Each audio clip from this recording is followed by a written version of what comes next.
ስለዚህ ቅዱስ ክርስቶስ የዳዊት ልጅ ሆይ ማረኝ ሲባል ዳዊት ሲደገም እግዚአብሔር መንገዱን ቆሞ ይቆያል። እንደውም እንገራችሁ በቅዱስ ዳዊት መዝሙር የሰማይ መላእክት ሳይቀሩ ይዘምራሉ። የሰማይ መላእክት ሳይቀሩ ይዘምራሉ። በጣም ብዙ አባቶቻችን እና አቡነ አብየ እግዚእ ሙት አንስተውበታል። መዝሙረ ዳዊትን እየጸለዩ ሙት ያነሱት መዝሙረ ዳዊት እየጸለዩ እነ ቅዱስ ወለተ ጴጥሮስ ሙት አንስተውበታል። መዝሙረ ዳዊት እየደገሙ እና አቡነ ተክለ ሃይማኖት ሰይጣንን በእጃቸው እንቅ አድርገው ይዘዋል። መዝሙረ ዳዊት እየደገሙ መዝሙረ ዳዊት ደግሞ እና አቡነ ገብረ መንፈስ ቅዱስ ህብስት ከሰማይ አውርደዋል።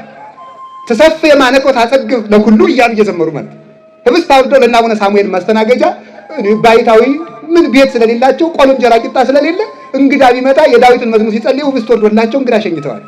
ለሚያምን ሁሉ ይቻላል። መዝሙረ ዳዊትን ደግሞ ሰው የሚያጣው ነገር የለም። ራሱ እንደተናገረ ዋልቦ ዘይሐጣኒ እግዚአብሔር ምን ያሳጣኛል?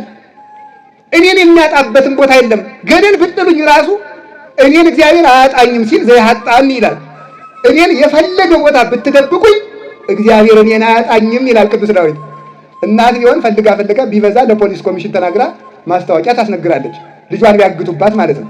ሌላ ምን ታደርጋለች?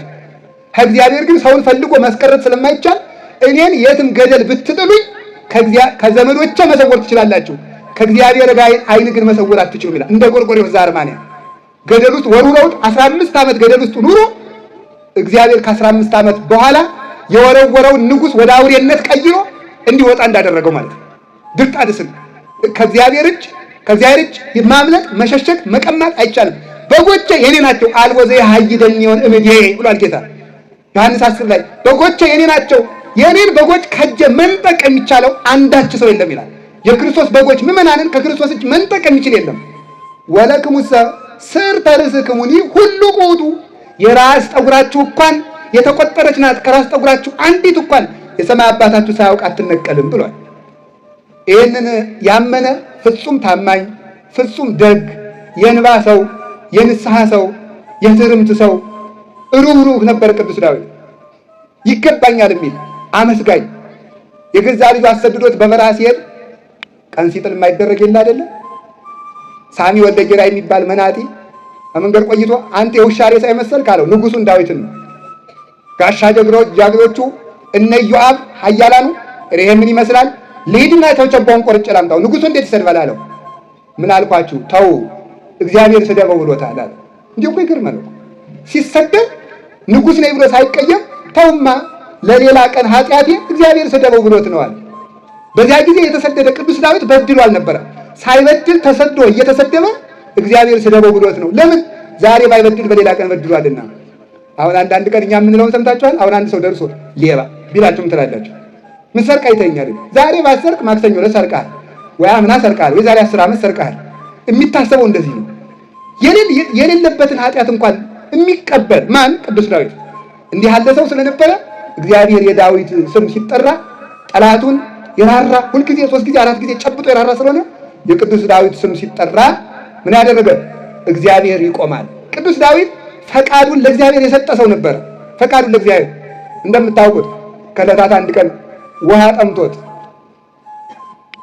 በመጽሐፈ ዜና መዋዕል አንደኛ ዜና መዋዕል ምዕራፍ 11 ላይ እንደተቀመጠው ውሃ ጠምቶት ታሞ ተኝቶ ከቤተልሔም ማን ባመጣልኝ ሲል ኃያላኑ 3ቱ ኃያላን የማን ጌታ ውሃ እያለ ይሞታል፣ ቤተልሔም ዋና አምጣ አሉ።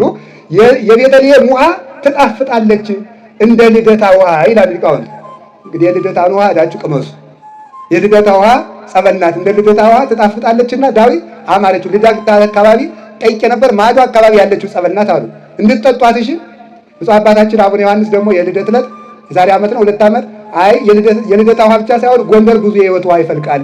በዚህ ማናት በዚህ ላይ ያለችው ደብረ ምጥማቅም ብዙ የሕይወት ውሃ ይፈልቃል። እዚህ ማን ነው አደባባይ ተክለ ሃይማኖትም የሕይወት ውሃ ይፈልቃል። ጸበላል ጎንደር የማይፈልቅ የሕይወት ውሃ የለም ብለዋል። እውነት ነው፣ ይሄን እቀበላለሁ። እና ስለዚህ እንደዚያችሁ ውሃ አምሮት ዛሬስ ውሃ ማን ባመጣልኝ አለ። የማን ጌታ ውሃ ሲል ይሞታል ብለው ሂደው ከፍልስጤማውያን ጋር እነዚያ ማዶ እነማን ናቸው? ፍልስጤማውያን። እነዚህማ የዳዊት ኃያላን አይደሉ እንዴ? እነዚህ ሳይለውጡ አይለወጡም፣ ንክፈትላቸውና ቀርተው ሂዱ አጉል ነው አሉ። ዳዊት እንኳን እሱ የእሱ በሬዎች እንኳን እንዲፈሩ እግዚአብሔር ግርማ ሰጥቶት ነበር። ይምጡና ቀርተው ሂዱ። ቀርተው አምጥተው እንካ ጠጣ አሉት። ይሄስ የእናንተን ደም መጠጣት ይሆንብኛል። በእኔ ምክንያት ሞታችሁ አይደለምን? ፍቅራችሁ ይበቃኛል ብሎ ውሃውን ሳይጠጣው ቀረ። ክርስቶስን መሰለ ማለት ነው። ክርስቶስን መሰለ። በዚህ ታስታውሳላችሁ ዮሐንስ ወንጌል ምዕራፍ 4 ላይ አንዲት ሴት ውሃ ልትቀዳ መጣ። ጌታችን ኢየሱስ ክርስቶስ ውሃ ስጪኝ ብሏት በቀትር ጊዜ አልሰጥም። ምክንያቱም ለምን እንደማትሰጪኝ? አይ አንተ አይሁዳዊ እኔ ሳምራዊ። ኧረ ስጪኝ። አልሰጥም። አይ ማን እንደሆንኩ ብታውቂ ትሰጪኝ ነበረ። ውሃ የሚለምንሽ ማን እንደሆነ አንተ ከያዕቆብ ትበልጣለህ። አይ ከዚህ ጉድጓድ የሚጠጣ ሰው ይጠማል፣ እኔ ከምሰጠው የሚጠጣ ግን አይጠማም። ኧረ እንግዲህ አስመልሼ እንዳልቀዳ ያንን ውሃ ስጠኝ፣ ባልሽን ጥሪና ልስጥሽ። ባል የለኝም። መልካም ብለሻል፣ ምክንያቱም 5 ባል ነበረሽ፣ የቱን ትጠሪዋለሽ? ሙተዋል። ዛሬም ያለው ባልሽ አይደለም። አንተ ኢየሱስ ማስያስ የሚባል ሲመጣ ወታችን ይነግራል። አንተ ነህ እንዴ? አዎ ነኝ። ዲያላን ስራን ትታ በመንደሩ እየዞረች ኑ ሕይወቴን የነገረኝ ሰው ልንገራችሁ እያለች ሄደች። አንድ ሐሳብ ግን ተመልከቱ። ጌታ ውሃ ስጪኝ ነበር ጥያቄው። ኋላ ግን ካመነች በኋላ ለምን አልጠጣም ሲባል ክርስቶስ የጠማው ውሃ ሳይሆን የእሷ መዳን ስለነበረ ነው። ከዚያ በኋላ ውሃውን አልጠጣው። የአንዲት ሴት ነፍስ ገዶት እዚያ ጠበቃት። እሷ ስትጠጣ፣ እሷ የሕይወት ውሃ ስትጠጣ እሱ ውሃ ጥሙን ለእሷ ብሎ ተወው። እንደ ሰውኛው ግን ስጋ ለብሷልና ጠምቶት ነበረ፣ ሳይጠጣ ተወው። ቅዱስ ዳዊት ገና ክርስቶስ ሳይወለድ ለእግዚአብሔር ፍቅር ብሎ ለወንድም ፍቅር ብሎ በእኔ ምክንያት ሞታችሁ አይደል ነበረ ተዋግታችሁ አመጣችሁትን ውሃስ አልጠጣም ብሎ ውሃውን አፈሰሰ። ወተወለቆ ለቱ ጽድቀ፣ ይህ መስዋዕት ሆኖ ተቆጠረለት። የሚወዱትን ነገር ለእግዚአብሔር ብሎ መተው መስዋዕት ይባላልና ይላል ቅዱስ ዳዊት። ፈቃዱን ለእግዚአብሔር የቆረጠ በዓለም የሚኖር የንጉሥ ባይታዊ ነበር ቅዱስ ዳዊት። የንጉሥ ባይታዊ ነበረ። ምንም ቢሰነካከል እሾህ ቢወጋው መቼስ ያለ እኮ ነው እናንተ። መንገድ የሚሄድ ሰው አንድ ቀን እሾህ ሳይወጋው አይደርስ፣ እንቅፋት ሳይመጣው አይደርስ። የሰማይ መንገድ ነውና የያዘው ብዙ እሾህ ወግቶታል፣ ብዙ መሰናክል ገጥሞታል። በሴትም ተሰናክሏል። ወታውካ ይጽምቴ ብሏል። እሱ ጽናት ጎደለኝ ሲል ነው። አያችሁ፣ ስጋን የሚያቆመው ምንድን ነው? አጥንት ነው የሚያቆመው። አጥንት ከተሰበረ በኋላ ስጋ ረግረግ ማለት ነው። ስለዚህ ቅዱስ ዳዊት አጥንቶቼ ታወቁ ማለት ጽናት የታወቀና ስጋዬ መቆም አቃተው በደልኩ ማለት ነው። ወታውካ ይጽምቴ ያለ ትዕግስት ነው። አጥንት የተባለ ጽናት፣ ትዕግስት እንዲህ ያለው ነገር ምን ይባላል? ተወክሎ አጥንት ይባላል። ይጎደለ ወባሁ በኋ ይጽምቴ አጥንቶቼ ተበላሹ ይላል። በሌላ ጊዜ አጥንቶቼ እንኳን ያመሰግኗል ይልና መልሶ ደግሞ አጥንቶቼ ተበላሹ ይላል። ፈጣሪውን እንዲህ አድርጎ ያሰበ የእንባና የተስፋ ሰው ነበርና እንዲህ አድርጎ ፈቃዱን የተወ ለእግዚአብሔር ብሎ እንዲህ ሁሉ እርግፍ አድርጎ የተወ ዙፋኑን ትቶ ለእግዚአብሔር ብሎ ምድር የሚተኛ አጣፍጦ መብላት እየተቻለው እንባውን የሚጠጣ ከዙፋን መተኛ ሲል ከአመድ ላይ የሚተኛ መሳደብ አይደለም መግደል ሲቻለው ሰዳቢዎችን አመስግኖ የሚሄድ ሊገለው ጦር ይዞ የሚፈልገውን ጠላቱን ሂድ ወደ ቤት ብሎ አመስግኖ የሚሸኝ እንደ ዳዊት ያለ ስለሌለ እግዚአብሔርም የዳዊት አምላክ ሲጠራ የዳዊት ልጅ ሆይ የዳዊት አምላክ ሆይ አምላከ ዳዊት አምላከ ዳዊት አምላከ ዳዊት ሲል ይቆማል። እንዲያውም አባቶቻችን በትውፊት እንደሚነግሩን ዛሬ በገነት በር ላይ ቆሞ እስካያንቀለቅሉ መሰረታተ ምድር ይላል። የገነት መሰረት ንውጽውጽታ እስኪሰማው ድረስ በገናን እየደረደረ የቅዱሳን የምስጋና አበጋዛቸው ዳዊት ነው ይላል። ዛሬም ገነት ውስጥ ማለት ነው። ዛሬም ገነት ውስጥ የምስጋና አበጋዝ ሆኖ ቅዱሳንን ያመሰግናሉ። ሰው ሲሞት ይመጣል ቅዱስ ዳዊት። ጻድቅ ሰው ሲሞት በገናውን ይዝና አብሮ ከክርስቶስ ጋር ክርስቶስ መልካም የሰራችን ነፍስ ዋጋ ሊሰጥ ሲመጣ እሱ ደግሞ በገናውን እየደረደረ ክቡር ሞቱ በቅድመ እግዚአብሔር ይላል። ክቡር ሞቱ ለጻድቅ በቅድመ እግዚአብሔር እያለ ይመጣል። የሰማዕታትን አጽማቸውን ከረገፈበት አንጥተን ደግሞ አንስተን እያመሰገን በጳጳሳት በሊቃውንት በቅዱሳን ቡራኬ ወደ መቅደስ እናስገባ ደግሞ ወይት ቀጠቀጠ ሀዱ ውስቴቶሙ እያለ ይመጣል። ደግሞ አጥንታቸውም አይሰበርም፣ ተለቅሞ አይቀርም። የነ ቅዱስ ጊዮርጊስ የነ አቡነ ተክለ ሃይማኖት የነ አቡነ ገብረ መንፈስ ቅዱስ አጽማቸው ረግፎ አይቀርም። ለምን? በክርስቶስ ደም የተቀደሰ አጽም ክቡር ነውና። እንደ ኧረ ጎበዝ ተው እንጂ እንኳን የክርስቲያን አጽምን ይቅር አጽም የተቀበረበት መቃብር ይቅርና የአህያ መቃብር እንኳን እግዚአብሔር ካዘዘው ኃይል ያደርጋል። የአህያ አጥንት አላያችሁትም? ሶምሶን የአህያ መንጋጋ አጥንቱ 1000 ሰው ሲያረግፍ ማለት ነው። የአህያ እግዚአብሔር ካደረበት እንኳን የተከበረ የቅዱሳን መቃብር ይቅርና የአህያ አጥንት እንኳን ታምር አድርጓል። እንኳን የአብርሃም አጽም፣ እንኳን የዳዊት አጽም፣ እንኳን የተክለ ሃይማኖት አጽም፣ እንኳን የገብረ መንፈስ ቅዱስ አጽም እንዲህ እያለ እየዘመረ ይመጣል ማለት ነው። ኃጢአተኛ ሲሞት ደግሞ ሞቱ ሰላት ጸዋት እያለ ይመጣል። የኃጢአተኛ ሰው ሞቱ አስከፊ ነው እያለ ይመጣል። ክርስትና ስንነሳ ዳዊት ተደግሞልን ወመንፈስ አዚዝ አጽንዓኒ እየተባለ ማለት ነው። ወመንፈሰከ ቅዱስ ኢታውፅ እምላይሌ እየተባለ ማለት ነው። ስንፈታ ዳዊት እየተደገመልን ክህነት ብንሾም ዲቁና ቅስና ብንሾም አባቶቻችን ሊቃነ ጳጳሳት ሲሾሙን እፍ ብለው ንሳ መንፈሰ ቅዱስ እያሉ መንፈስ ቅዱስ አፉየ ከሰጥኩ ወነፍሴ አናይኩ እስመ ትእዛዝከ አፍቀርኩ ብለው አቤቱ አንደበቴን ከፈትኩ፣ ተመልከቱ፣ ልቡናዬንም አሰፋው፣ አንደበቴንም ገለጥኩ፣ ትእዛዝህንም ጠበቅኩ። በል እንግዲህ አንደበትን ለማስተማር ክፈት፣ ልቡናህ ትዕግስት ይኑረው ብለው ሲያዘዙን እንዲህ አድርገው ዳዊት አስደግመው ቅስና ይሰጡናል። ዳዊት ደግመው ይፈቱናል ጸልየው። ዳዊት ደግመው ክርስትና ያነሱናል። ሁሉ የሚፈጸምበት መዝሙረ ዳዊት ነው። ቅዱስ ዳዊትን መዝሙር ዘምረን መከራን እንድንሻገር አምላከ ዳዊት ይርዳን። የቅዱስ ዳዊት አምላክ እባክህን ጌታ ሆይ ጥለፈን አትለፈን ብለነው የዳዊት አምላክ ጥሎን እንዳይሄድ ቅዱስ ፈቃዱ ይሁንልን። እንዲህ ከሆነ ጌታችን ኢየሱስ ክርስቶስ ለምን የዳዊት ልጅ ይባላል ሲባል ክርስቶስ የዳዊት ልጅ የሚባልበት ምክንያት በዳዊት ዘር ስለተወለደና አንድ ሁለተኛ በዳዊት ትንቢት የተወለደ ነው። ዳዊት ማለት ሰላም ማለት ነው። ክርስቶስ ሰላም ነው። ክርስቶስ ሰላም ነው። ዳዊት የእስራኤል ንጉሥ ነው። ክርስቶስ የቤተ ክርስቲያን ንጉሥ ነው። እስራኤል ማለት የእግዚአብሔር ሕዝብ ነው። ዳዊት በሥጋ የእስራኤል ንጉሥ ነው። ክርስቶስ በጌትነቱ የቤተ ክርስቲያን ሁሉ ንጉሥ ነው። ዳዊት በቤተልሔም አድሮ ነግሷል። ክርስቶስ በቤተልሔም አድሮ ተወልዶ ነግሶ ኑሯል። ቅዱስ ዳዊት በግ ጠባቂ ነበረ። ክርስቶስ እውነተኛ የበጎች እረኛ ነው። የምዕመናን እረኛቸው ነው። ቅዱስ ዳዊት በግ ጠባቂ ነው። ክርስቶስም የምዕመናን ጠባቂ ነው። ያዕቆብ በግ ጠባቂ ነው። ክርስቶስ የምዕመናን ጠባቂ ነው። አብርሃም በግ ጠባቂ ነው። ክርስቶስ የምዕመናን ጠባቂ ነው። ዮሴፍ በግ ጠባቂ ነው። ክርስቶስ የምዕመናን ጠባቂ ነው። ሙሴ በግ ጠባቂ ነው። ኋላ እስራኤልን ጠብቋል ከመቅሰፍት። ክርስቶስ ደግሞ እውነተኛ የበጎች እረኛ ነው። ስለዚህ በዳዊት ምሳሌ ዳዊት ምሳሌ ሆኖለት ስለተወለደ የዳዊት ልጅ ይባላል። አንድም ደግሞ በዳዊት ትንቢት የተወለደ ምን ተብሎ መንበርከ እግዚኦ ለዓለመ ዓለም ተብሎ ጌትነትህ የዘላለም ነው፣ ስልጣንህ ለልጅ ልጅ ነው፣ መንግስትህ ለዘላለም ነው ብሎ የዘመረለት በዳዊት መዝሙር የዘመረ ምን ማለት ነው? ይቀርም ምን ማለት ነው? በዳዊት ጌታዬ ነህ ተብሎ በተዘመረለት መዝሙር የተወለደ አምላክ ማለት ነው። ቅዱስ ዳዊት መዝሙር 44 ላይ አቤቱ ጌትነትህ የዘላለም ጌትነት ነው ብሎ ዘምሮ ነበረ። ቅዱስ ጳውሎስ ዕብራውያን ምዕራፍ 1 ላይ ለመኑ እመላእክቲሁ ይቤሎ ንበር በየማንየ አለ። ደግሞ ተመልከቱ ቅዱስ ዳዊት እንዲህ ብሎ ነበረ ይቤሎ እግዚእ ለእግዚእ ንበር በየማንየ እስከ አገቦሙ ለጸላእትከ ታሕተ መከየደ እገሪከ። ጌታ ጌታዬን እንዲህ አለው። በደንብ አድርጋችሁ ስሙ። ጌታ ጌታዬን እንዲህ አለው። መዝሙር 109 ቁጥር 1 ላይ ጌታ ጌታዬን እንዲህ አለው፣ በቀኝ ተቀመጥ አለው አለው። ጌታ ጌታዬን። አሁን ተመልከቱ ቅዱስ ጳውሎስ ደግሞ ይሄን ምናል ጌታ የተባለ ማን ነው ይላል? አብ ነው ይላል። ጌታዬ ያለው ወልድን ነው። ተመልከቱ ጌታ ጌታዬን በቀኝ ተቀመጥ አለው ማለት አብ ወልድን በእኔ ስልጣን ተካክለህ ኑር አለው። ምን ነው ክርስቶስ ቅድመ ዓለም ከአባቱ ጋር በጌትነት ተካክሎ ይኖር የለምን ያሉ እንደሆነ ስጋ እንግዳ ነውና ክርስቶስ ከኛ የለበሰው ስጋ ለክብር እንግዳ ነበርና ከተዋሕዶ በኋላ ጌትነትን ገንዘብ አድርጓልና እና ተቀመጥ አለው። ስለዚህ ቃል ከድንግል ማርያም ነስቶ የተዋህደውን ስጋ በአብ በመንበሩ በቀኝ አስቀምጦታል። ስለዚህ ጌታ ጌታዬን በቀኝ ተቀመጥ አለው ማለት በኔ ሪና በኔ ስልጣን ኑር አለው ማለቱ ነው። ክርስቶስ አምላክ ባይሆን ኑሮ እንዴት በአብ ቀኝ መቀመጥ ቻለ ይላል ዕብራውያን ምዕራፍ 1 ላይ የቅዱስ ዳዊትን መዝሙር ጠቅሶ ራሱ ጌታ ማቴዎስ ምዕራፍ 12 ላይ ፈሪሳውያን እንዲህ ብሎ ጠይቃቸው ክርስቶስ መወልደ መኑ ውእቱ ስሙ ክርስቶስ የማን ልጅ ነው? እስኪ በሉላችሁ በሉ ይሄንን ቃል በሉ እንጂ ድገሙ።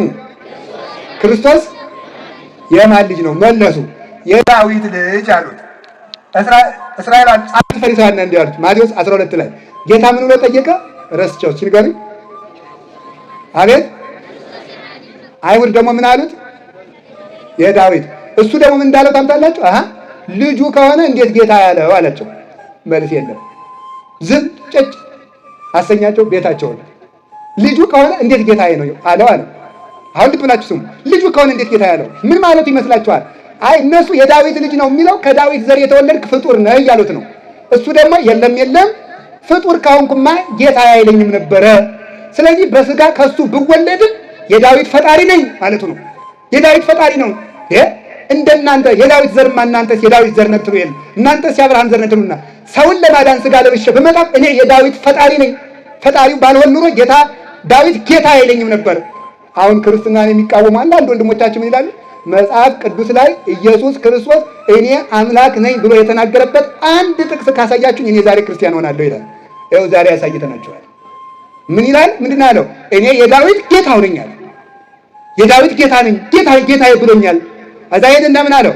ራዕየ ዮሐንስ ላይ ለዮሐንስ መጥምቅ ሲነግረው ምን አለ? እኔ የዳዊት ስርና ዘር ነኝ አለ። እስኪ በሉ እኔ የዳዊት ስርና ዘር ነኝ በሉ። የዳዊት ስርና ምንድን ነኝ አለ? ዘር ነኝ። ስር ነኝ ሲል ፈጣሪው ነኝ ማለቱ ነው። ዘር ነኝ ሲል ከሱ ተወልጃለሁ፣ ከሱ ከተወለደች ከመቤታችን ተወልጃለሁ። እመቤታችን ያልኳት እኔ ነኝ። ክርስቶስ አላት ደግሞ እንዳይመስለው ማለት ነው። አይጣላይ ድረስ ነው እኮ በመጽሐፍ ቅዱስ ታውቃላችሁ አይደል? ጭልፊት አይበላም። ታውቃላችሁ? ይበላል። ትበላላችሁ እንዴ? ወይ ብሉ ወይ አንበላም በሉ። ጭልፊት ትበላላችሁ ነው ዶሮ ነው የምትበሉት? ጭልፊት ትበላላችሁ? ኧረ ተው መልሱ እናንተ ሰዎች። ጭልፊት ይበላል አይበላም? ትበላላችሁ? ትበላላችሁ? በጣም ጥሩ። እሺ ካልበላችሁ ላሳያችሁ ነው። ጭልፊት አይበላምና መጽሐፍ ቅዱስ ውስጥ እነዚያ የማይበሉ እንስሳት በሙሉ ትርጉም አለ። ጭልፊት የሚባለው ወሬ ነጣቂ ሰው ነው። አይበላም ማለት አይጸድቅም ማለት ነው። አዳ እናንተ ወሬ አትሞጨልፉ። ጭልፊት አይደላችሁ እናንተ አይደላችሁ። እንደው ሌላው የሚሞጨልፈው ነው ማለት ነው። ወሬ ነጥቆ የሚሮጠው ማለት ድድ እያለ የሚሮጠው አይገርማችሁ? ስንት ወሬ እያቋለመው ነው ማለት ነው። ወሬ ዝም ብሎ ሰው ሆ ብሎ ወሬ ሰምቶ ግር የሚል ማለት ነው። ሳይመረምር ማለት ነው። ሳይመረምር ክርስቶስን ራሱ እኮ የሰቀሉት እኮ በወሬ ነው። ህዝቡ ይሰቀል ሰንበትን ሽሯል ይላሉ። ሽሯል አልሻረም። በሰንበት ድውይ የፈወሰ ሙሴን ይሳደባል። ተሳድቧል አልተሳደበ። ሙሴ ራሱ ስለኔ ይመሰክራል ነው ያለው። ደግሞ ውሸታቸው ምን አለ? ይሄን ቤተ መቅደስ አፍርሱትና አፍርሼ በሶስተኛው ቀን እሰራዋለሁ ብሏል። ብሏል አላለም? ብሏል አይደል? አላለም። ያለው ይሄን ቤተ መቅደስ አፍርሱትና እሰራዋለሁ ነው እንጂ አፍርሼ አላለም። ወሬ መሞጭለፍ ማለት ይሄ ነው። እሱ ያለ ምንድነው? አፍርሱትና እሰራዋለሁ። አፍርሼ ግን አላለም። ስቀሉኝና በሶስተኛው ቀን እነሳለሁ። ለህዝቡ ግን ምን ብለው ነው የነገሩት? መቅደሱን አፍርሼ 3 ቀን እሰራዋለሁ ብሏል። መቅደሳችን ሊያፈርስ ነው። ስቀለው ስቀለው። ይኸው ወሬ እንዴት ያለ መከራ እኮ ነው በእውነቱ ማለት ነው። ሀገር እንተው አፄ ቴዎድሮስ እንግዲህ ጎንደር ቁመን እሳቸውንም እናንሳቸው እንጂ አፄ ቴዎድሮስ ምን ምናሉ ይባላል? እንኳን ጦር ወሬ ችዬ ኑሬያለሁ አሉ ይባላል። እንኳን ጦር ምን ችያለሁ አሉ? ወሬ እንዴት ያለ ጦር መስላችሁ በእውነቱ ማለት ነው። እና እንዳትሞጨልፉ ነው። ስለዚህ ልክ ከድንግል ማርያም ስጋን ለብሼ ብወለድም ከሷ ስለተወለድኩ የዳዊት ዘር ነኝ። ዳዊትን ደግሞ የፈጠርኩ ፈጣሪ ነኝ። እንኳን ዳዊት አብርሃም ሳይወለድ ነበርኩኝ አለች። አብርሃም አባታችሁ የኔን ቀን ሊያይ ተመኘ። የኔን ቀን ሊያይ ተመኘ። አይቶም ደስ አለው። ኦሆ 30 ዓመት አልብክ አብርሃም አሪክ ደግሞ ብለህ 30 ዓመት ያልሞላ ሰውዬ ደግሞ አብርሃምን አየሁት በል አምቅድመ የተወለደ አብርሃም አለው ቋነ ይለይላችሁ ነው። አብርሃም ሳይወለድ እኔ አለው አላቸው። ምን ይደረጋል? ወነሱ እብነ ከመው ግርዋ አይተለግሩት ነው። መቼም ተከራክሮ ማሸነፍ ያቃተው ድንጋይ ነው የሚያነሳ። ክርስቶስን ተከራክሮ መጣ ሲያታላችሁ ድንጋይ አነሱ። ስለዚህ መድኃኔዓለም የዳዊት ፈጣሪ የዳዊትን መንግስት ያጸና ነው። ስለዚህ የዳዊት ልጅ ይባሉ በዳዊት ትንቢት በዳዊት አምላክ ጌታ ተንተልከ ቅዱስ ሀቂቃ ኃያል ወልደ እግዚአብሔር ጌትነትን ተዋህደ ተነስ ሞትን ድል ንሳው ተንስ ጊዜ ውስጥ ተረፍትካ አንተ ወታቦተ መቅደስከ አቤቱ ወደ ረፍት ተመለስ ወደ ሰማይ አርግ እናትህም ትነሳ ሞትን ድል ንሳው ይሴኒ ለሃዩ ሙሉ ደጓ ለማያው ለሃይ ታምራቱ ከነቢያት የተበለጠ ነቢያት ዘካርያስ ቢሆን ከመዚህ ይቤ እግዚአብሔር ዘኩሎ ይመልክ ኢሳይያስ ቢሆን ከመዚህ ይቤ እግዚአብሔር ጸባዖት ሕዝቅኤል ደግሞ ከመዚህ ይቤ እግዚአብሔር አዶናይ እያሉ ተናግሮ ነበር። እግዚአብሔር እንዲህ ብሏል እያሉ ነበር ነቢያት የሚያስተምሩ። ክርስቶስ ግን አንሰ ብለክሙ እኔ እላችኋለሁ እያለ በጌትነቱ የሚያስተምር በጌትነቱ አጋንንትን የሚያወጣቸው ነፋሳትን የሚያዛቸው ሰማያት ክብሩን የመሰከሩለት ምድር የመሰከረችለት መቃብርን ሁሉ ረቶ የሞትን ጥርስ አውልቆ የተነሳ እርሱ የዳዊት አምላክ ነው።